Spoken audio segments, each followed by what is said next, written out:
Republican party of India Uttar Pradesh में 2026 में होने वाले जिला पंचायत चुनाव में लगभग सभी सीटों पर पार्टी के सिंबल पर उम्मीदवार उतारने जा रही है।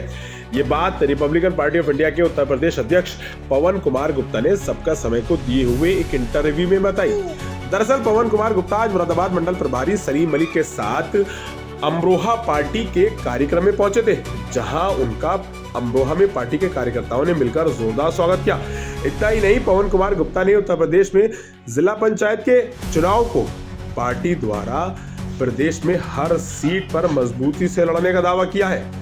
आइए आपको दिखाते हैं कि पवन कुमार गुप्ता ने सबका समय के अमरोहा संवाददाता के साथ किस तरह आगामी चुनाव पर चर्चा की।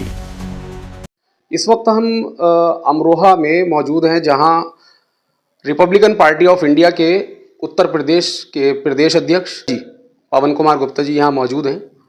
आइए उनसे जान लेते हैं कि पार्टी का जो मोटिव है आने वाले विधानसभा चुनाव उत्तर प्रदेश में जो आने वाले हैं उसको लेकर के क्या आपका पार्टी का क्या रूपरेखा। आज हमारे पार्टी के प्रदेश उपाध्यक्ष डॉक्टर कामरान उद्दीन सिद्दीकी जी के यहाँ एक मुलाकात का कार्यक्रम रखा गया था, जिसमें हम लोग आज यहाँ पे चर्चा कर रहे हैं कि रिपब्लिकन पार्टी ऑफ इंडिया जो उत्तर प्रदेश में हर जनपद में अपनी संख्या बढ़ा रही है, परिवार को बढ़ा रही है, संगठन मजबूत कर रही है और आने वाले जिला पंचायत के चुनाव में पार्टी पूरी मजबूती के साथ में उत्तर प्रदेश की हर सीटों में लड़ने जा रही है।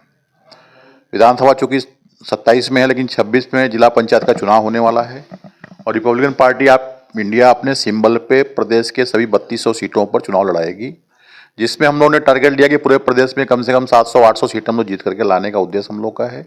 इस पे हम लोग जगह जगह अपनी बैठक कर रहे हैं, चर्चा कर रहे हैं। आज इसी के माध्यम से हमारे कामरान भाई ने यहाँ पर एक बैठक रखी थी, जिसमें आज हम लोग उपस्थित यहाँ पर हुए हैं, इनसे चर्चा हमारी हुई है और मुझे पूर्ण विश्वास है कि जनपद अमरोहा में और अगल बगल जितने जिले हैं, कामरान भाई उसमें एक बड़ा उपयोगी काम करेंगे और उसमें साथ में चलेंगे, जिससे हम लोग रिपब्लिकन पार्टी ऑफ इंडिया को यहाँ पे आगे बढ़ा सकें। सर, जैसे कि आपने कहा कि मतलब 2026 में जिला पंचायत का चुनाव है, सर जैसे कि क्षेत्रीय पार्टियां काफ़ी हैं, लोग रिपब्लिकन पार्टी ऑफ इंडिया को वोट क्यों दें? देखिए, रिपब्लिकन पार्टी ऑफ इंडिया एक तो बाबा साहब अम्बेडकर की बनाई हुई पार्टी है। इसमें राममनोहर लोहिया जी भी साथ में उनके थे जब ये पार्टी की स्थापना हुई थी। बाद में बाबा साहब गुजर जाने के बाद में ये पार्टी थोड़ा सा पीछे हुई थी, लेकिन आज के समय में जो चुनाव निशान बसपा के पास हाथी है वो कभी रिपब्लिकन पार्टी ऑफ इंडिया का हुआ करता था और रिपब्लिकन पार्टी ऑफ इंडिया को बाबा साहब को मानने वाला एक बड़ा वर्ग यहाँ पर मौजूद है उत्तर प्रदेश के अंदर। बाकी हम लोग जो संविधान को मानने वाले लोग हैं, सभी पार्टी के सभी समाज के लोगों साथ में लेकर चल रहे हैं। खास करके मुस्लिम समुदाय, दलित समुदाय और ओबीसी समुदाय जो हमारे साथ में जुड़ रहा है और बहुत तेजी से आ रहे हैं, क्योंकि पार्टियों ने सबका रास्ता देखा है। समाजवादी पार्टी को भी देखा है, बहुजन समाज पार्टी को भी देखा है, कांग्रेस को भी देखा है, जो मौजूद सरकार उसको भी देख रही है। हम जनता से आह्वान कर रहे हैं कि हम लोगों ने एक 11 सूत्री कार्यक्रम लिया है कि जिसमें हम लोग प्रदेश के अंदर हमारी ताकत बढ़ती है, तो हम लोग जनता सरकार से मांग कर रहे हैं कि इस प्रदेश के अंदर शिक्षा और स्वास्थ्य और न्याय फ्री किया जाए। ये 3 चीज़ों के मुद्दे पर हम लोग चल रहे हैं। उसके साथ में हमारी और एक 8 सूत्री कार्यक्रम है। टोटल 11 सूत्री कार्यक्रम लेकर के हम पार्टी को बढ़ाने का हम लोग काम कर रहे हैं। और आपको मैं बता दूं कि इस पार्टी में आज के समय में हमारे पास सभी समाज के लोग बहुत तेजी से पार्टी में ज्वाइन हो रहे हैं। आने वाले पिछले 4 महीने 6 महीने के अंदर हमारे साथ में कम से कम 50,000 के लोग पार्टी के मेंबर बने हैं। तो पार्टी संख्या बहुत बढ़ रही है। खास करके मैं मुस्लिम समाज से भी आह्वान कर रहा हूं कि अब बाकी जितनी पार्टियां आपके साथ में, आपने सबको देखा है बारी बारी से, सबका आपने चद्दर उठाया है, सबका आपने चादर बिछाया है, सबका आपने झंडा लेके चले हैं और आपको न्याय नहीं मिला है। रिपब्लिकन पार्टी ऑफ इंडिया समाज के सभी वर्गों का सम्मान करती है, बाबा साहब अम्बेडकर के विचारों पे चलती है, संविधान को मानने वाली पार्टी है। तो मुस्लिम समुदाय ने सभी साथियों को लेकर के आगे बढ़ना चाहिए और Republican party of India join करना चाहिए। ये मेरा सबसे आह्वान है। सर, जैसे कि अभी मौजूदा में जैसे देखा गया है कि रिपब्लिकन पार्टी ऑफ इंडिया जो है वो अलायंस में है बीजेपी के साथ, लेकिन आप जैसे कि बोल रहे हैं कि 2026 में आप क्या अपने सिंबल पर चुनाव लड़ेंगे जिला पंचायत का? Sir, Republican party of India alliance दल है और हम अपने पार्टी को बढ़ाने के लिए स्वतंत्र हैं। हम अपने चीज़ों को बढ़ाने स्वतंत्र। हमारे जो पार्टी के कार्यकर्ता हैं वो जमीन लेवल कार्यकर्ता हैं और जमीन पे अगर हम चुनाव लड़ते हैं तो हमारी पार्टी मजबूत होगी।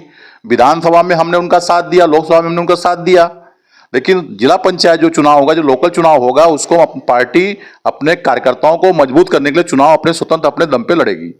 और ये हम लोग पहले आगाह कर चुके हैं, बीजेपी को भी आगाह कर चुके हैं। हाँ, रही बात 27 विधानसभा में, तो जब जिला पंचायत हमारी ताकत दिखेगी तो बीजेपी हमारे साथ में गठबंधन यहाँ भी करेगी और हमको बढ़िया सीटें मिलेगी, जिससे हमारे लोग और मजबूत होंगे। आपको सर कैसा लगता है कि उत्तर प्रदेश के अंदर जो विधानसभा की सीटें हैं उन पर आपको बीजेपी कहाँ से उम्मीदवार उतारने का मौका दे सकती है? देखिए, ऐसा है कि सरकार उनको ही बनाना है और हम अगर मजबूत हो रहे हैं तो हमारा साथ उनको चाहिए। और एक जो हमारा साथ जो लोग जुड़ रहे हैं समाज के सभी वर्गों को, तो एक बहुत बड़ा बीजेपी को भी हमारी जरूरत पड़ेगी और हम लोग अपनी ज़मीन मजबूत कर रहे हैं और सीटें जो है वो हमको अच्छी खासी सीटें मिलेगी, ऐसा हमको पूर्ण विश्वास है। जैसे कि राष्ट्रीय अध्यक्ष जी इस टाइम केंद्रीय कार्यकारिणी के अंदर राज्य मंत्री का दर्जा है आपके पास, तो आप इतने अहम दायित्व का निर्वहन करते हुए आप उत्तर प्रदेश के अंदर विधानसभाओं में या गांव गिरावों में आप किस प्रकार की सुविधा अपनी पार्टी की तरफ से मुहैया करा रहे हैं? देखिए, ऐसा है, जो सेंट्रल का विषय है वहाँ मंत्री जी, माननीय मंत्री जी महाराष्ट्र से चुन करके आए हैं, महाराष्ट्र से उनका कार्यक्षेत्र रहा है, वहाँ संघर्ष किए हैं, समाज के वर्ग ने उनको साथ दिया लोगों ने। आज इसलिए तीसरी बार मुख्यमंत्री प्रधानमंत्री मोदी जी के साथ में मंत्री हैं वो।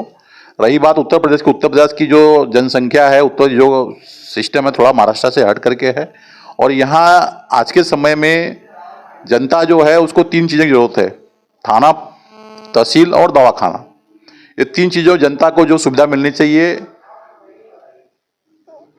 कहीं न कहीं कुछ तो गड़बड़ है, ऐसा मैंने माननीय मुख्यमंत्री जी से भी कहा था। और इस समय थोड़ा सा पुलिस की जो गुंडाई है वो बढ़ी हुई है। हम लोग जनता को न्याय देने के लिए काम कर रहे हैं। जो लोग हमारे पास आते हैं उनकी समस्याओं का समाधान करने का काम करते हैं और लोग हमारे से इसलिए साथ में आ रहे हैं और जुड़ भी रहे हैं। सर, हर पार्टी का यही मुद्दा है कि शिक्षा, स्वास्थ्य, विकास, लेकिन इसे धरातल पर जो है बहुत कमी के साथ कहीं ना कहीं कमियां नजर आती हैं और लोग सर दर-बदर की ठोकरें खाते हैं। लेकिन जैसे अभी हमने पीछे देखा है कि संभल में भी शायद आपकी पार्टी के द्वारा किसी डिस्पेंसरी का जो है अनावरण शायद होना है या हो गया है, तो सर उसको लेकर के आपका क्या कहना है? अगर पार्टी अगर अमरोहा में भी इस काम को कर देती है तो सर क्या जनाधार आपसे जुड़ने की जो है सो उम्मीदें शायद ज़्यादा लगती हैं? देखिए, जो हमारे पदाधिकारी हैं, जो कार्यकर्ता हैं, जो लोग हमारे पास आते हैं, हम सबको मजबूत करने का काम कर रहे हैं।